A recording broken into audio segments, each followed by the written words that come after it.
Hi, I'm Lynn Kettell, family nurse practitioner at Health Partners LLC in Ponte Vedra Beach, Florida.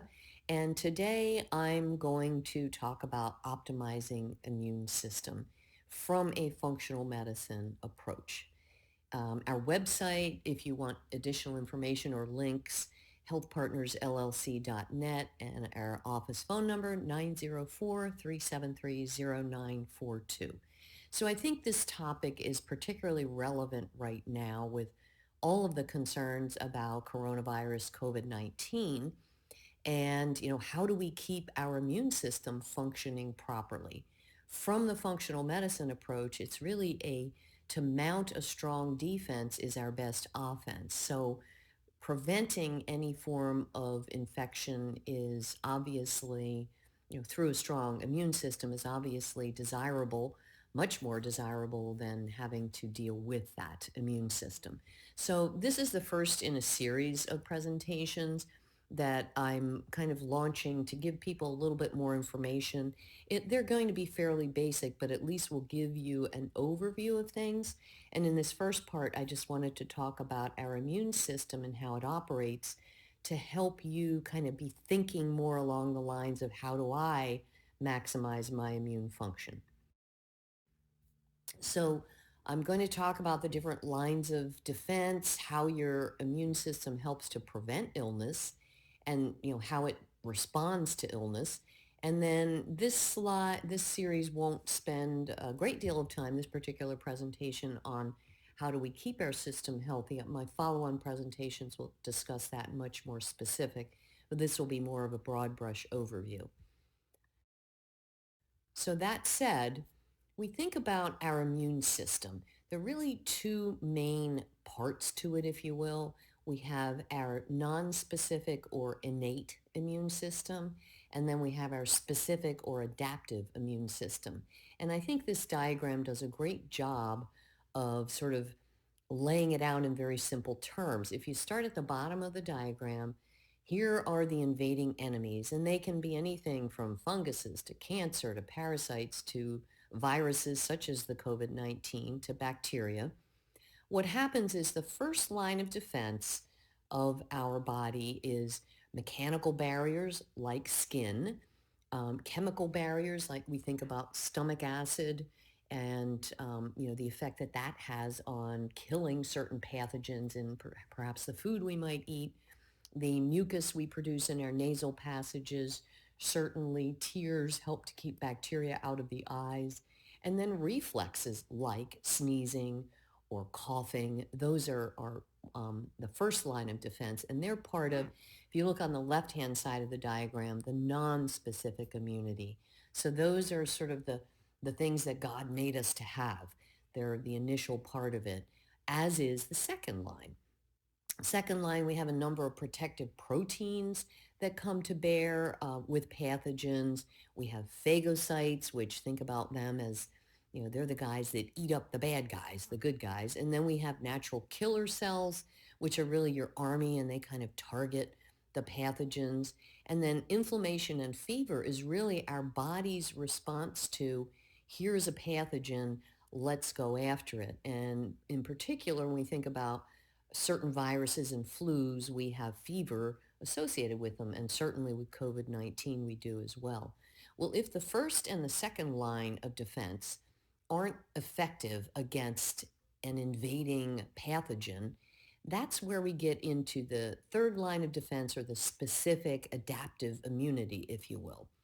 That's where our body says, aha, when we recognize a pathogen, we're going to have that general response to it, but at the same time, our body starts to build a very specific immune response to that particular pathogen. And we have T cells and B cells and antibodies and all that kind of soup that I won't go into any great detail, but just be thinking about the first and the second line, the innate, the kind that God gave us that we're born with, and then adaptive or specific immunity that comes to bear in things like the coronavirus. If you think about the other parts of our immune system, like that basically I think about it as hall monitors and catch basins. So we've got our lymph system, which is hugely important in circulating sort of and clearing pathogens from the body. So we circulate, we filter through that. Our appendix is actually the more studies we do on the appendix, we now realize it plays a very strong role in immune function, bone marrow, tonsils, spleen, number of things that are very, very important as far as the catch basin and identifying and trying to clear these pathogens from the system.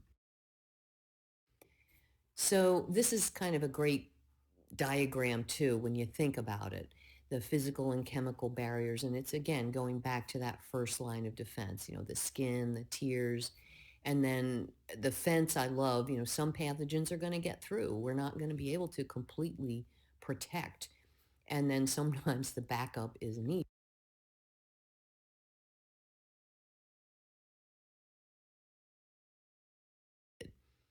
So when the first line of defense is overwhelmed, I love this little diagram, that's when we end up having inflammation and oftentimes the symptoms. So with coronavirus or COVID-19, it's going to be, or other flus for that matter, it's going to be that initial fever and malaise and maybe a headache, and then respiratory symptoms will follow shortly thereafter. The second line, these are the guys that then get to work once we identify, once our body says, okay, we're being overwhelmed by a particular pathogen. And the goal is to develop specific antibodies against that specific virus so that our body can identify it, bring in the inflammation, the inflammatory response, which is a natural, healthy response to a foreign invader, and then work to wipe it out.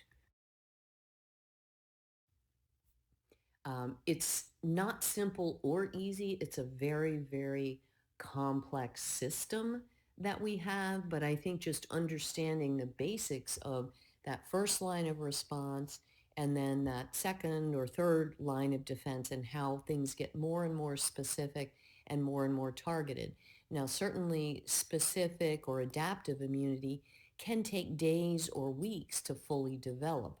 Then what generally happens is your body is immune to that particular pathogen, so that when that pathogen attacks again, if it ever does, then the body quickly recognizes it and brings specific warriors to bear, if you will.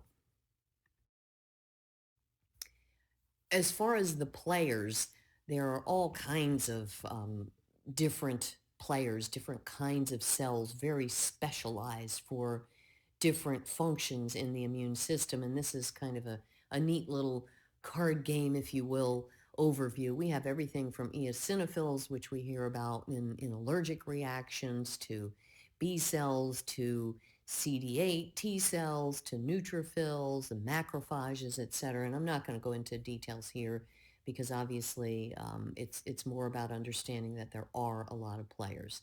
So that said,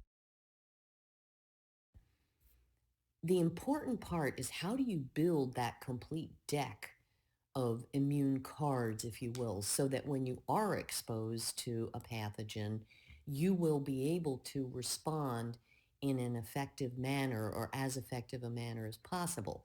So let's assume you have a good, strong immune system and your body is exposed to a pathogen that hasn't yet been identified by it, such as COVID-19.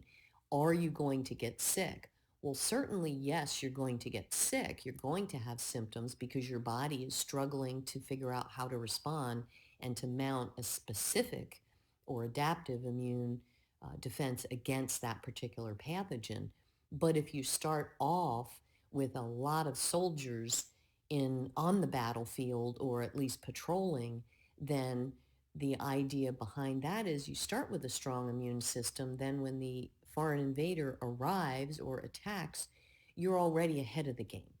Those that are immunocompromised or don't have a very strong immune system, such as elderly, perhaps the very young, although at this point we're not seeing that with COVID-19, perhaps pregnant individuals, those with a multitude of diseases, people with cancers, along those are the kinds of things where you would be what's called immunocompromised and at greater risk to have a more serious infection. Those individuals, I think it's extremely important to mount a very strong offense as far as building up your immune defenses. And the components of that really come down to, I think, these several major features.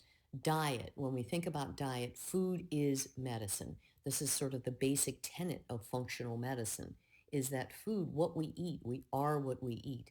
Putting the appropriate foods in our body can very much strengthen our immune system. Think about the gut. The gut is where approximately 70% of our immune function originates. So if you're pouring garbage down the chute, if you will, you're not helping the immune system of your gut to function properly. So that's hugely important. Lifestyle, certainly the stressors, the lack of sleep, those kinds of things can very much have a profound effect on your physiological health. And these are things that, this is not just pie in the sky kinds of stuff. There are multitudes and multitudes of research studies that bear this out. Disease management.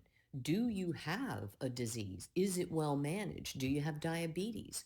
If you're not well managed in your diabetes, you're going to have significantly more inflammation, significantly reduced immune function, and this is just one example, than the average individual would. So making sure that you have very careful and deliberate disease management, that you're managed well through your disease. Medication management. Certainly, with the advent of the biologics over the past 10 or 15 years, they are great to treat symptoms, but what they do is they shut down certain components of your inflammatory pathway and therefore your immune response. We need inflammation. That's our body's natural defense. Obviously, an inflammatory response gone haywire is what's responsible for things like the multitude of autoimmune diseases that we see out there. But understanding what your medications are, what the side effects are your medications interacting? Are they depleting certain nutrients? Hugely, hugely important in maintaining and building a strong immune system. And then nutraceuticals. Certainly, I view nutraceuticals as something that has to be treated the same way that pharmaceuticals have to be. They're concentrated forms of something. They have to be metabolized by the body somehow. They are not without side effects. They are not without drug interactions. And being very deliberate about what you're taking, if you are taking nutraceuticals, is extremely important.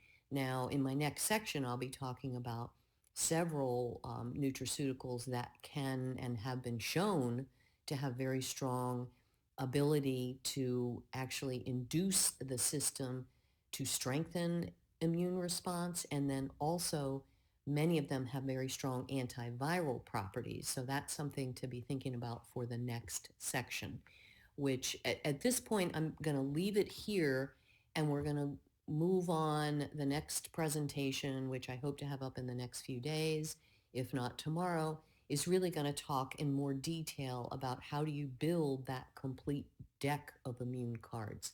So again, if you have any questions, give our office a call, 904-373-0942. Certainly visit our website, healthpartnersllc.net. There will be educational things posted up there as we get them. Certainly we have links to World Health Organization, CDC, and trusted scientific sources for up-to-date information and recommendations. And beyond that, be safe. Hand washing is extremely important. If you think you are beginning to have any kinds of symptoms, isolate yourself, quarantine yourself, and look at following these recommendations for building a complete deck of immune cards.